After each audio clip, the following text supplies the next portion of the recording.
the internet, you could be the butcher, the baker, the candlestick maker. You could be whatever you want to be. You have all kinds of characters that come on this internet. And today I'm talking about a lot of these black conservatives. Around the time Turning Point USA started, you start having a lot of black conservatives come out of the woodworks and start to do content online. And they was combating a lot of the pro-blacks and a lot of the black first content that was being talked about online. They would come out and make excuses for W supremacy and do everything that they can in their power to call out the black community. And we talking about the Brandon Tatums, the Candace Owens, and some of them. But then you started to have some that would come out of nowhere and try to blow up, but it wouldn't work out for them because they wasn't charismatic enough. A lot of these people seemed like they was kind of working with slow gases. And today I'm talking about the Reverend Jordan Wells. This guy, he was trying his best to be accepted into the far right wing by making stuff like this. I just had a thought. Wonder if Charlie Kirk was a racist, right? He was racist toward black people. I know that's not true. I've spoke completely against that, and I know personally that Charlie Kirk wasn't a racist. But just say he was. Is that still, are we still in a place in our country where anybody deserves to be killed for what they believe? I personally do not believe if a person is a racist that they deserve to die. Period. Whether they're racist on the black side or the white side, regardless. There are a lot of black people racist, right? There are a lot of y'all that are black that are racist. Black people are some of the most racist people I've ever been. Now, these kind of talking points will get some cool points from the W supremacy. They will say, hey, you know what? We like the way you're talking, pal. You could be our mascot. And they will allow him to be their mascot from time to time. He come out and say he refused to be a victim. He says all kinds of things about his own people. And they're cheering him on in the background. Yeah, Jordan, yeah. Go, Jordan, go. Right? And these guys, they're making a couple of hours talking the way that they talk. He even went on to the Jubilee and had a debate with you-know-who. I refuse to embrace a victim mentality because that's not what our grandparents and Harriet Tubman and those people fought for. They fought for equal opportunity. Do not bring up Harriet Tubman's name in vain. So now when he had the debate with Amanda Seales on the Jubilee, he started to come under fire because people really started to see him, on TV and everywhere. And a lot of those clips started to go viral. And people started to say, well, who is this Jordan Wells guy? And this guy's a preacher? He's a minister. He's talking like this. He will often say, well, I have my own way of thinking, right? I'm my own man. I don't have to think like the rest of you black folks, right? He was always do things to condemn black people, right? Then all of a sudden, he made this video. This is me cleaning out my classroom because I resigned because I was targeted in my school for my political beliefs. So this is my classroom, me getting my stuff. And yeah, I was targeted. I was told in so many words that if you don't stop speaking about certain political things, that you will be fired. And then I was targeted afterwards with a bunch of petty stuff to get me to leave my job. So he pretty much quit. So he pretty much quit his job before he can get fired, right? And now when he gets fired, he's starting to go broke. So he created a Give, Send, Go, like a GoFundMe to raise some money. And he typed this in: fired for speech, now fighting back. My journey hasn't been a walk in the park. It all started last week when I found myself standing at the crossroads. Once an adored teacher in my Christian school here in Jacksonville, I was suddenly caught between two worlds. One where I could teach with integrity while also advocating for conservative values on Dr. Phil or News Nation and recently Jubilee. But then came that fateful day when everything changed. As a conservative voice in an increasingly polarized landscape, my school administration called me into their office under false pretenses. They wanted to silence my outspokenness on issues like systematic racism or W supremacy, topics I felt passionately about, but perhaps discussed with more caution than prudence. That the bullying that ensued was disheartening and relentless. My colleagues turned against me. Administrators made it clear that they no longer supported the work I did in the classroom. The very essence of who I am as an educator committed to uplifting every child under my care, it felt like a betrayal. One that led to losing not just my job, but also the security and stability I had come to rely on for years. Oh, he was in trouble. Now here I stand today, vulnerable yet resilient. My heart aches at the thought of struggling financially. It's funny how they always do this. While fighting back against wrongful termination due to my political views, yet amidst this storm, there's also an unwavering resolve within me. I am reaching out not just for myself, but for every educator who dares to speak truth in the face of adversity. For those fighting against injustice quietly and passionately without recognition or support. You are seen, you matter. This dude is crazy. This dude is crazy, man. Please help us turn this devastating chapter into one where we stand taller than before, united against censorship, standing up boldly for what's right. It's about more than just money. It's about reclaiming our voices and ensuring future generations can learn in environments free from fear of retaliation or bias.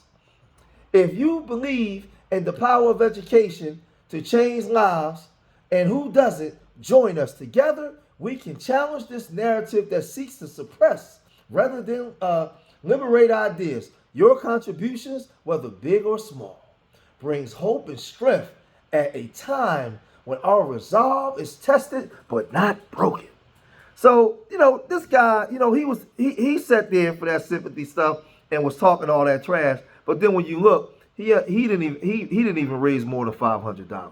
Nobody was paying this guy no mind, because his talking points, you notice that they're not sincere.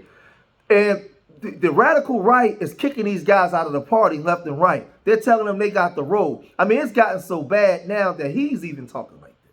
It's going to be a little longer video, but I made a decision today that I am done. I'll change my name from the Black Maga preacher to Reverend Jordan Wells, which is what I am, a reverend, and my name is Jordan Wells.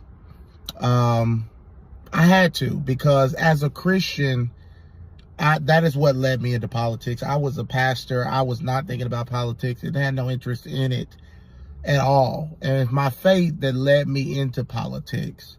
And I'm still in politics. I have to fight for this country like Dietrich Bonhoeffer did, even though Tucker attacked him.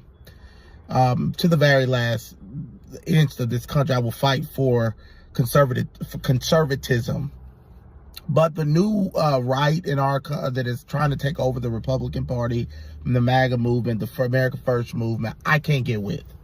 As a black African-American man, it's apparent that I'm not welcome in that stream. Now, most Republicans aren't like this, right? I have a lot of support, but their voices are getting louder and louder. The Nick Fuenteses, these are racist. I am black. I can't support. You have the guy who's over the Remisuan polls. He was commenting on a post, and it said he's a white. He said he's an American supremacist. He leads the conservatives with polls. How can that is not attractive to African Americans or minorities? An American supremacist? No, I'm out. I'm out of that. I am going to continue to vote conservative, continue to fight for Republicans, continue to fight for conservative principles.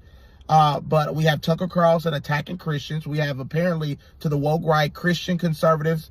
They're Catholic and they get to believe whatever they want to believe, but we can't support Israel. Even though there have been Christians supporting Israel in America for hundreds of years. But we aren't allowed to support Israel, right? I don't agree with Catholicism. I don't agree with a lot of things in a lot of these churches that they go to or they say they are part of. But I would never attack people's beliefs as far as on X and things like that in politics. They attack Indians. They're mad about the HB1, and some of them are mad because of jobs, but some of them are mad because they don't like immigrants. That's just the reality of the situation. And I can't get with that. As a Christian, I'm not American only. America. I love our country. I really do. I'm a patriot, but I believe Jesus sent us on a mission to disciple all nations, not just America. And I love all nations. I love Africa. I love Israel. I love other countries. I can't support that. I don't believe that if that woke right takes over, which I don't believe they will, because I'm going to fight against it and other people are fighting against it. And most of the politicians on the Republican side don't agree with it.